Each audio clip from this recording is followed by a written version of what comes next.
陆怀啊，后日便要行刑了。你的案子虽然是大理寺亲审，已是板上钉钉了，可按照规矩，我还是要问一句：陆大人，你可有冤要审，有案要翻？没有。我想着，不如找个死囚成亲，化解身上的煞气。我也出些银子补偿一下对方的家人。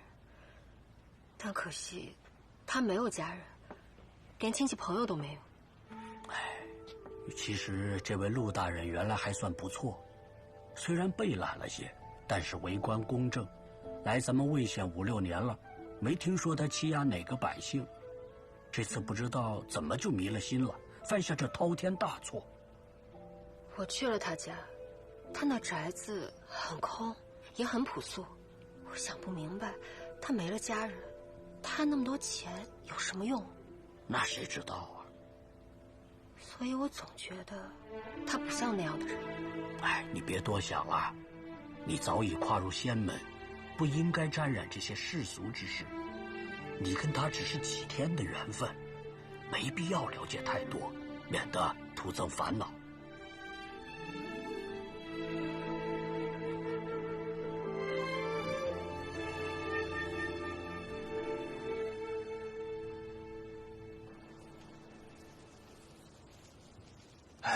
这件案子本没必要判得那么重，是他自己非要把梁大人牵扯进来，才落得这般下场。只要他肯上书奏表，言明错处，就算是判个斩首，那也比凌迟处死强多了。大人宅心仁厚，是那陆怀太不通事理了。便是他侥幸逃过了这次，也逃不过下次。陆怀呢是个孤儿，父母早亡，家中也没有亲戚。他是边军出身，在边疆立过几次军功以后啊，被人举荐才来到魏县任职的。这怎么写着他还有家人呢？这是2日前新录上去的。他最近结了门亲事，那女子也是魏县的，姓辛。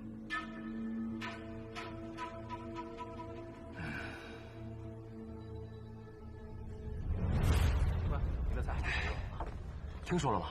那陆怀要被斩了。这陆怀啊，就是自作自受，凭借着那点军功混了个官职，也不懂得感恩，反倒是与奸商勾结，哄抬良价，害死了多少百姓啊！财帛动人心，他能做出这种事情，指不定收了多大的好处呢。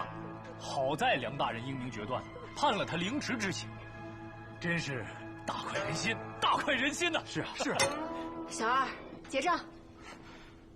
诸位都是饱读诗书的学子，遇事不去深究缘由，只知道人云亦云，费心费声，却还敢坐在这儿大言不惭的侃侃而谈，倒真可笑。你说谁呢？自然是你们，几个不通法理、不明是非、不辨闲余的东西。哼，你是何人？我等在这里闲聊轻谈，与你何干？话说的不对，我听不惯。听不惯？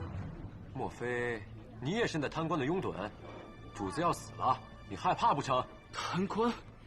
且看你等这般胸无点墨、拈酸吃醋的酒囊饭袋，都能从那场水患中活下来，便可知他还是贪得不够。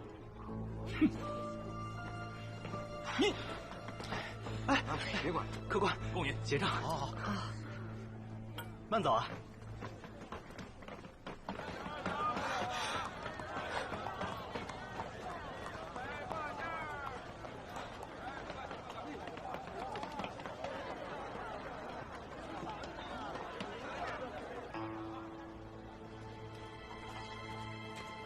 你们是什么人？要找谁啊？可是陆夫人啊，陆怀大人的妻子。哦，是。差也到访，可是有什么事？后日呢，便是行刑的日子。按规矩啊，亲人可以去狱中见最后一面，最迟明日酉时之前，可别错过了时辰。最后一面。不是说要走了吗？是要走了，师门交代的事还没办完，不能再拖了。花我找到了，我去的时候还碰见了2个小乞丐，可能是看着宅子空着就住进去了。要不要我处理一下？不用了，反正宅子也是租的，时间到了，东家自会收回去。这是什么花呀？藏心兰。藏心兰，没听说过。哦，对了，我听说你是边西人士，就打听了一些你那边的习俗，说是人要穿着新衣入土才能顺遂上路，不堕牲畜门道，来世才能够体面做人。我不知道你喜欢什么颜色和样式，就按照我的喜好给你做了一套。多谢你了。要不要试试啊？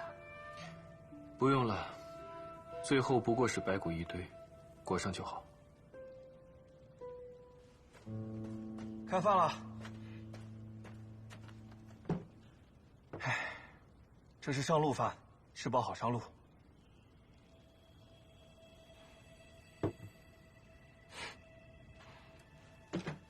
例行公事。为什么不吃啊？不想吃。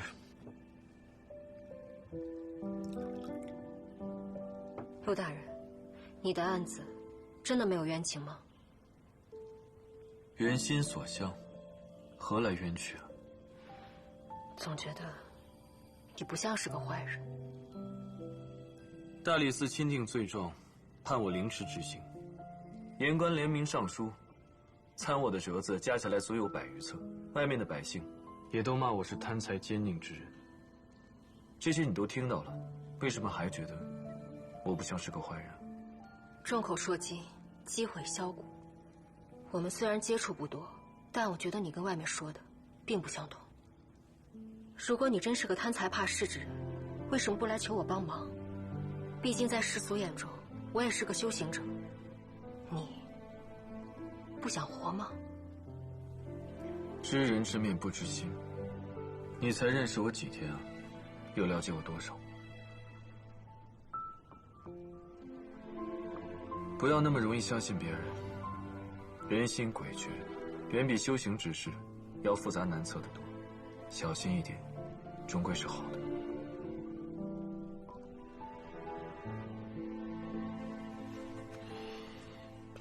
时候不早了，你该走了。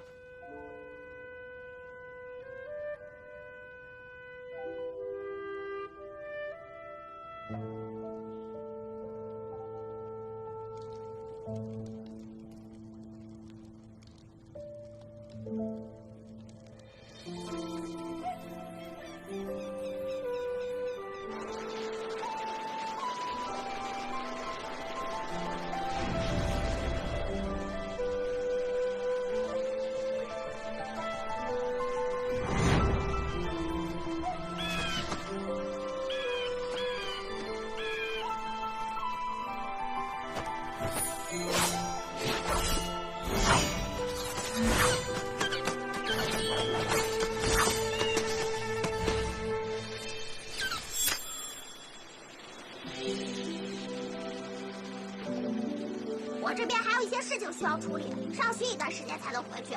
另外，阿胜最是乖巧听话，你若不惹他，他不会找你麻烦的。你们2人在家好好相处，等我回去。我这边还有一些事情需要处理，尚需一段时间才能回去。另外，阿胜最是乖巧听话，你若不惹他，他不会找你麻烦的。月出好戏，叫人流心。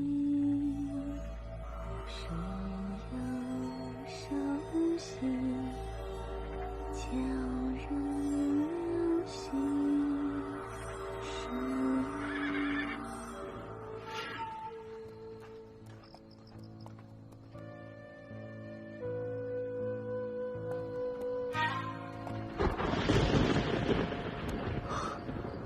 距离成灵谷品丹大会还有一段日子，也罢，今晚先在客栈躲躲雨。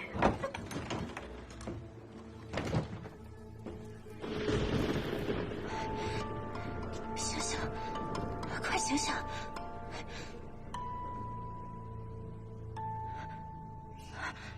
啊，请问，嘘，快走啊，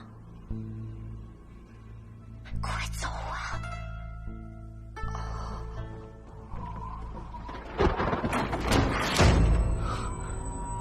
外马上就要下雨了，客官这是要去哪儿？可是这小店破败，入不了客官的眼。哦，我的马忘喂草料了，我叫人去就行，哪能劳烦客官亲自动手？小安，你去。哎，快坐啊！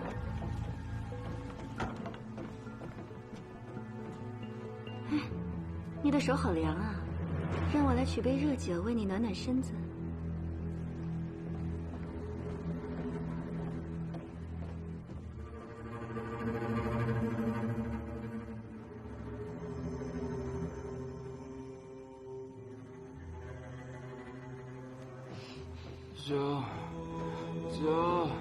酒，老板，再来2壶，好酒。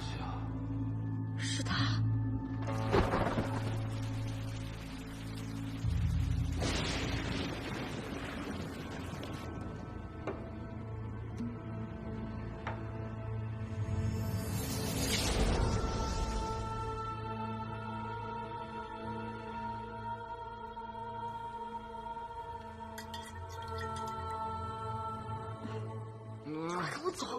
去哪儿啊？别喝了！不是，我酒还没喝完呢。快走吧，你！客官好等啊，好酒这就来了。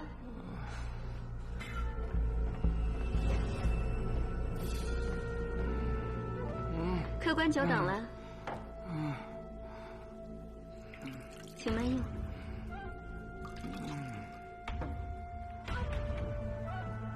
酒来了。多谢老板娘好意，我不饮酒。这酒只暖身，不醉人的。酒不醉人，是好酒。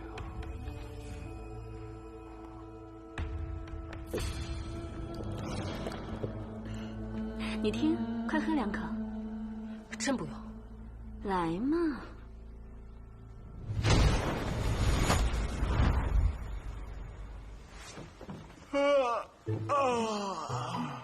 是谁打扰小爷睡觉啊？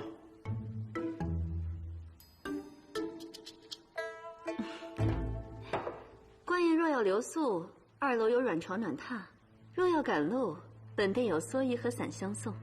但是您不打一声招呼就睡在这房梁上，怕不是君子所为吧？小爷是官差，不是君子，不爱睡床，更不爱冒雨出门，只想饮一口热酒。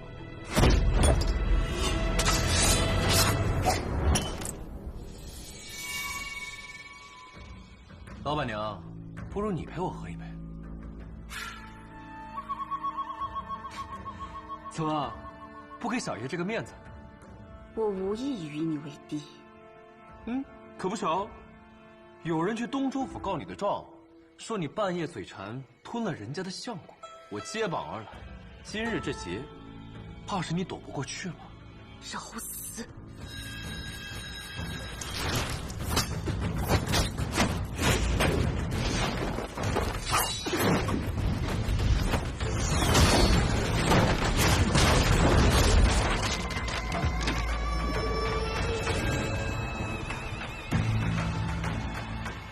你把那酒鬼带走。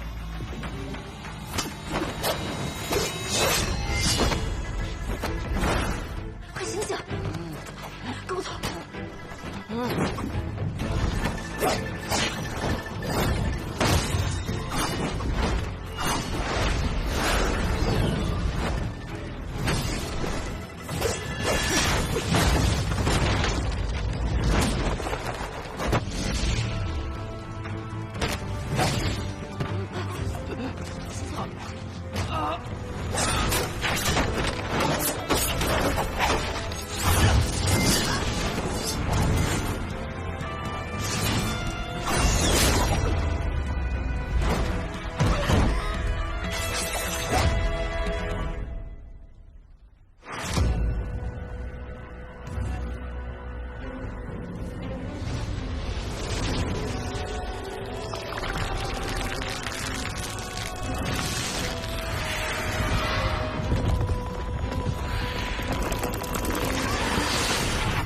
还以为是蛇蝎，原来是个红头蜈蚣。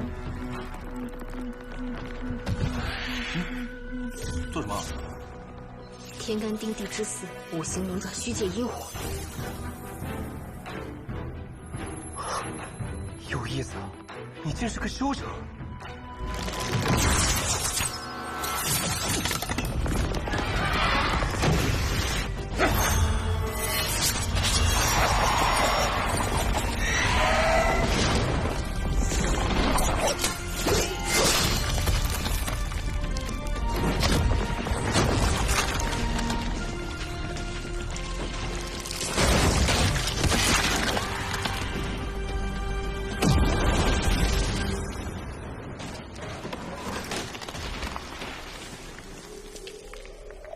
竟然是幻术！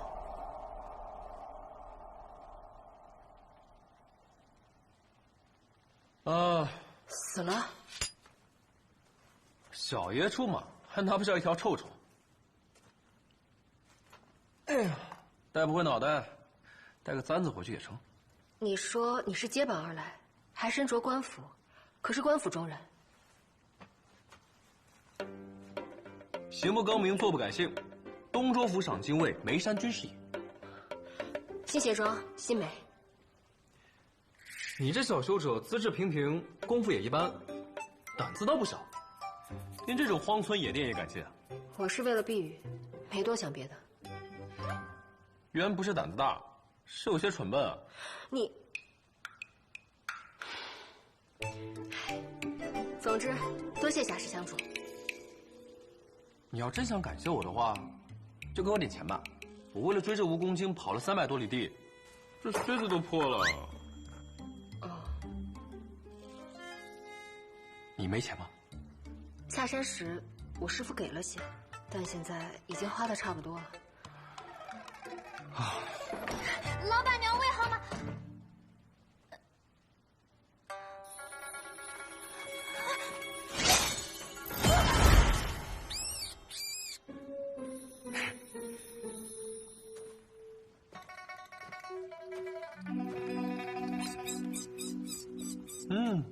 这些晚饭有了。哎，你去找些柴火生火，这屋子又冷又湿，冻死我了。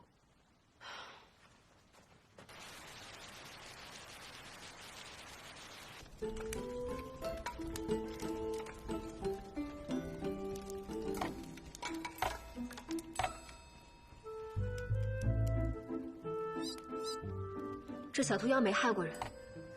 你怎么知道？他吓得一直都在躲。去吧。喂！你怎么把它放跑了？不管是人是妖，都分善恶好坏。这小兔子没做过坏事，你就不能害它。得，白忙活一场。喂，学者，你会补靴子吗？不会。什么都不会，还敢一个人出门啊？你也是修者吗？你没听过我的名号？江湖高手榜排行第2，人称袖剑梅山。我是人族，不是修者。那你很厉害啊，以凡人之身就能斩妖除邪。那当然了，我是要以武入圣的。等以后我的神剑出鞘，管他什么妖魔鬼怪、仙门修者，通通不是我的对手。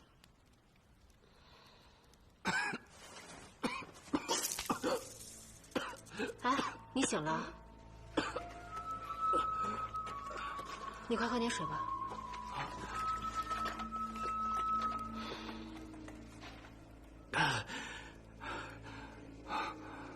多谢姑娘。小生适才醉酒，喝得昏天黑地，如今腹中胀气，难受得很。喂，书生，你有钱吗？钱？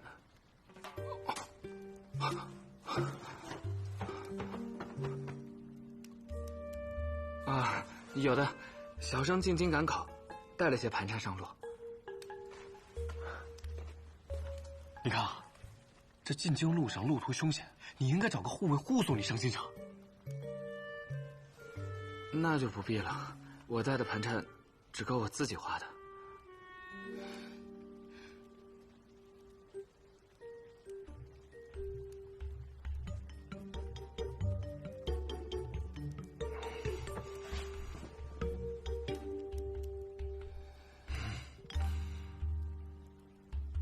我要睡了，你们自便吧。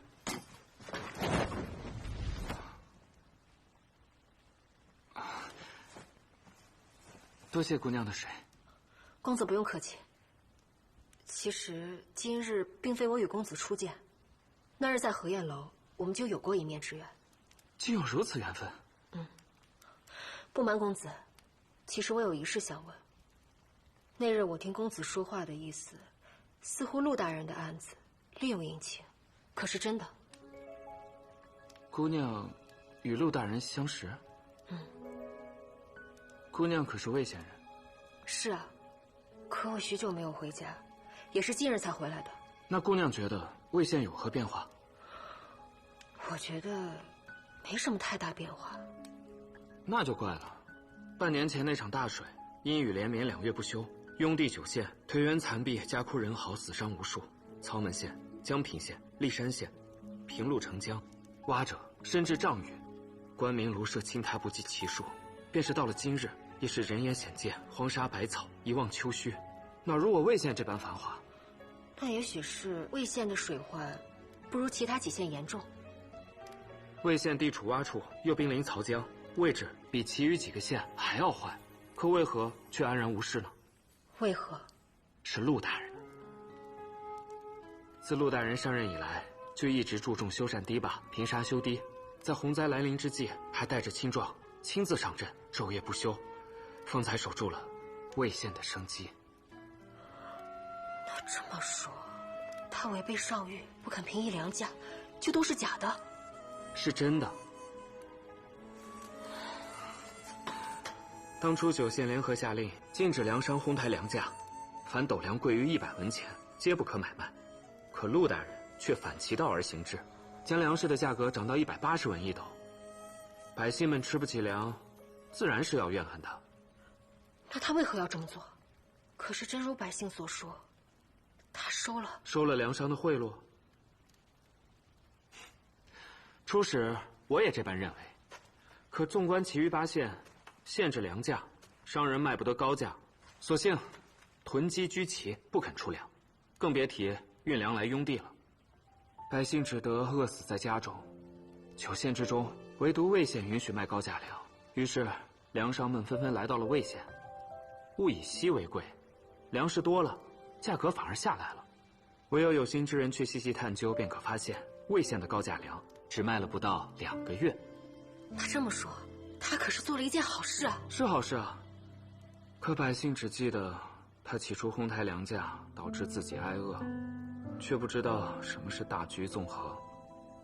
至于朝廷嘛，大灾饿死这么多百姓，总得有个说法。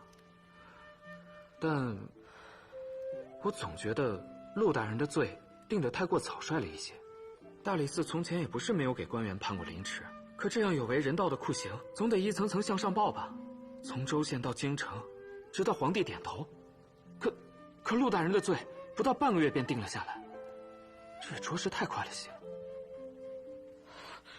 若你说的都是对的，那陆大人为何不去喊冤呢？9县沆瀣一气，说话做事都是一个模板，挑不出错来。这个时候，谁做的不一样，谁就是那个出头歹鸟，替罪之人。唉，他又能去找谁喊冤呢？若真是这样的话，那陆大人得受多大的委屈啊！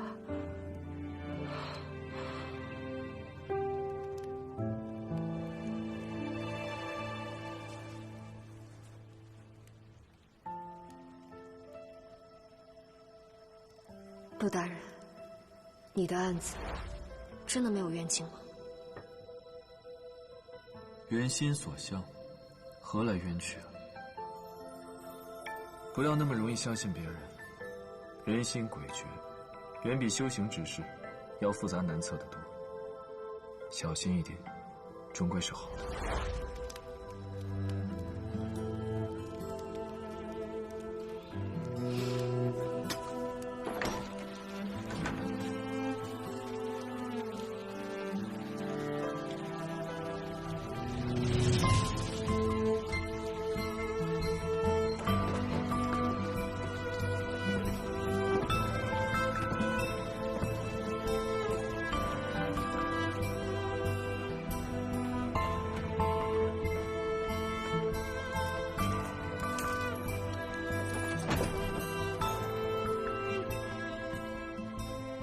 陆怀，该上路了。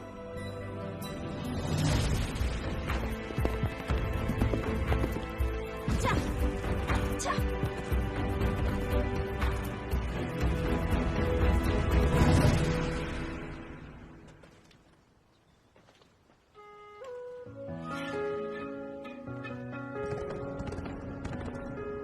现宿命中人，门向自问，自问不朽过一生，剑不染尘，一条气万千纷尘。是魂唤不我渡人，是腾中归涅槃生，只为余生换回一世为人。让我烈酒一樽醉三更，让我有缤纷灵魂，让金钱道的疼痛来为我活着作证，让我尝尽血肉的人生，让我有无畏红尘，让世间冷暖容我同存我53颗一刀，敢梦不白醒醒！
世间冷暖容我同存我，敢风敢梦不白活，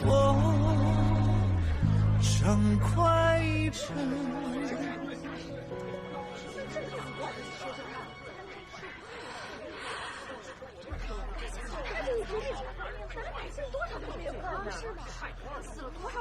真是个铁骨汉子，行刑这么久，硬是一声没吭。这得漏了多少行？哎，你数了没有？这王千刀的手上功夫你还不知道吗？在他手上能落得好，起码呀1000刀。1000刀啊！这么刚强的一个人，你真的会是个贪官吗？这就不清楚了。但这粮价高啊是真的，饿死人呢也是真的。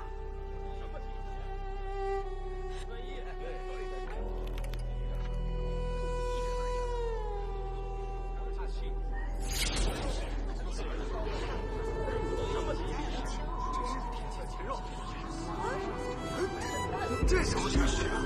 这时候下雪必定会下雨。这时候不应该下雪，怎么回事啊？是啊，此时下雪必有大冤呐！对呀，这么大，这雪还那么大，这是有天大之变，不会是这种山乱就是是啊，早就决定了，太清楚了。对呀，天都看不下去啊！是啊，就是下雪了，就是怎么是这样？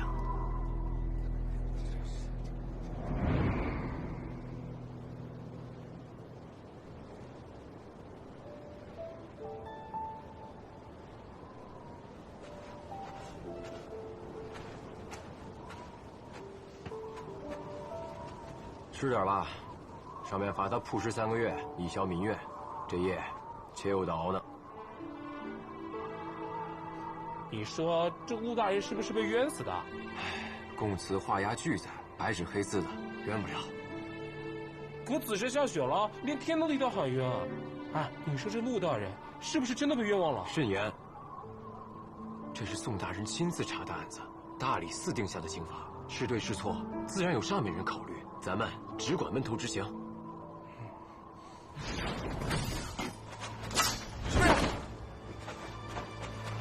人呢？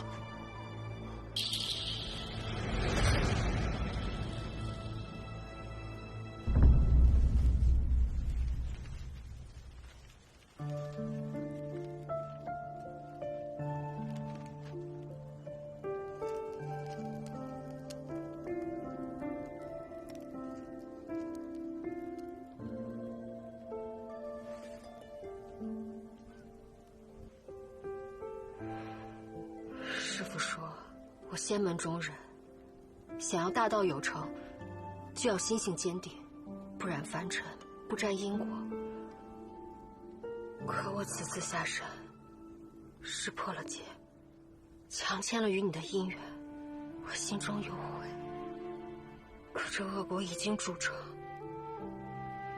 也无力回转，我只能大步向前。陆大人，我这回真的要走了，我得去给我师父取药。但是你放心，我会多多给你烧纸，让你在下面竟然过得富裕安稳。还有，这周遭埋的都是我的亲人，他们慈善温厚，相信他们一定会好好待你，与你好好相处的。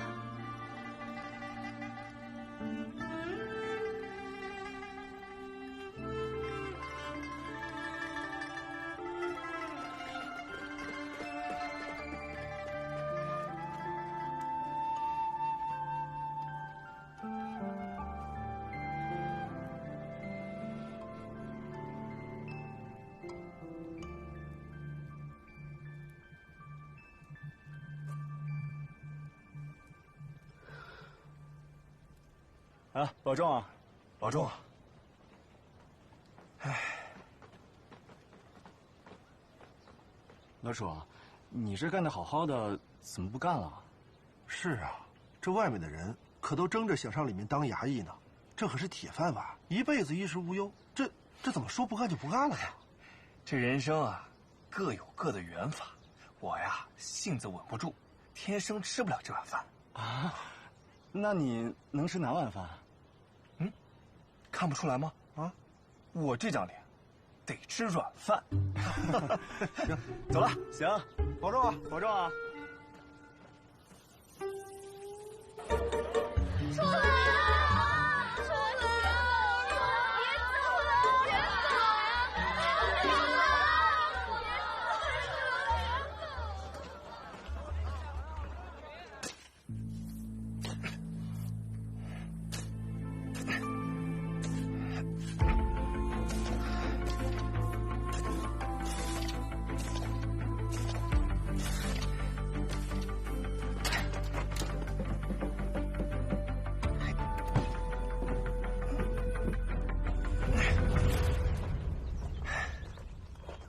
醒了多久了？3天了吧。哦，我这几天要走，久居一顿接着一顿，人缘好，没办法。你一只妖，做人倒是挺投入啊。哼，那当然。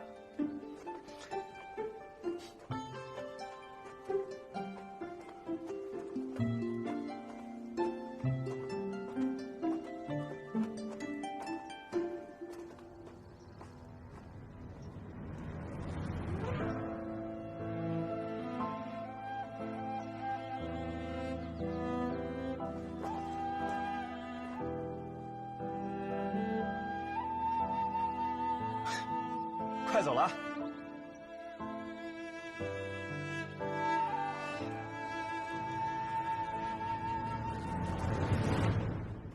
你说那金秋王家真的是修行世家，那王家少主真的是修行者？那还能有假呀？我听闻他们祖上出过元婴修者，可了不得了。元婴修者？那是不是会飞升成神了？哎，这你就不懂了吧？仙门修行者共分为10个境界啊：炼气筑基、金丹元婴洞虚、出窍合体、大成渡劫、化神。可自神魔大战之后，天梯崩了，世间灵气日益稀薄，修行越发艰难。莫说是渡劫化神，便是洞虚出窍也很难寻呐。这往往一个宗门呐，有1名元婴坐镇，那便能威震一方啊！金秋王家以前何等风光，哪能理会咱们这等人呢？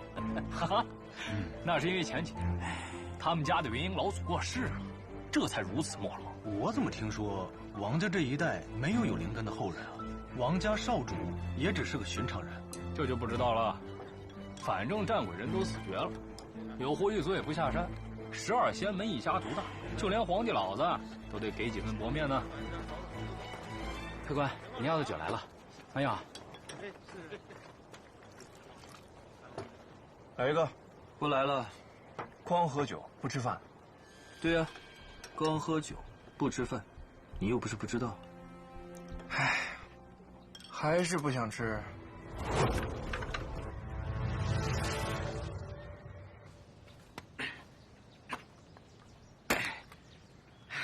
老胡，歇会儿再干，过来喝口水。好。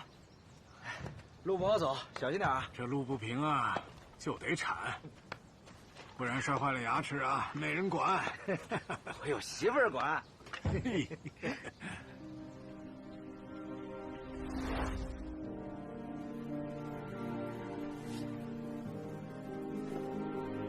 新梅，谢谢你，愿意嫁给我。陆大人，你还有什么心愿吗？夫妻一场，我可以为你做点什么吗？我总觉得陆大人的罪定得太过草率了一些。大理寺从前也不是没有给官员判过凌迟，可这样有违人道的酷刑，总得一层层向上报吧。从州县到京城，直到皇帝点头。可陆大人的罪不到半个月便定了下来。不行，这事儿不能就这么算了。哎，姑娘，这路不好走，山体滑坡，这条路坑坑洼洼的，你孤身一人，摔了跤都没人扶啊！还是找条好走的路走吧啊！来，跟我。